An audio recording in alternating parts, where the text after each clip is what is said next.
Malaysia में दिल जो दौरो पवण सबबि फौत थी वियल किंगरी हाउस जे तर्जमान डॉक्टर अब्दुल करीम महर जो मड़ अबाणे ॻोठ मिठी मां हवाले कयो वियो। ॻोठ काज़ी बादल में मरहूम डॉक्टर अब्दुल करीम महर जी जनाज़े निमाज़ अदा कई वई, जंहिंमें बंगल खान महर, डीसी शहज़ाद थईम, चीफ खलीफ़ो कादिर बख्श मंगरे ऐं ॿियनि वॾे अंग में शिरकत कई। मरहूम जो मड़ अबाणे कब्रिस्तान बगो शेर बादशाह में मिटीअ मां हवाले कयो वियो। मुख़्तलिफ़ सियासी समाजी अॻवाननि ऐं हुर्जमात जे अॻवाननि समेत ॿियनि जी डॉक्टर अब्दुल करीम महर जे विछोड़ ते संदसि पोयरनि सां ताज़ियत जो सिलसिलो जारी आहे। पीर जो ॻोठ में अॻूणे पीर पगार जे जनरल मैनेजर सैयद नबी बख्श शाह जो टीजो थी गुज़रियो।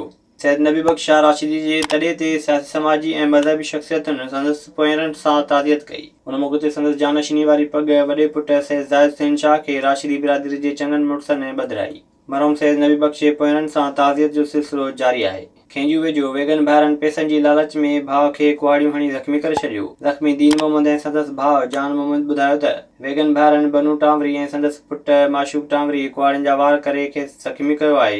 हुननि चयो त हू खेनि 15 लाख रुपया ॾेई चुका आहिनि, पर इल्ज़ाम लॻाए वधीक पैसा घुरनि पिया।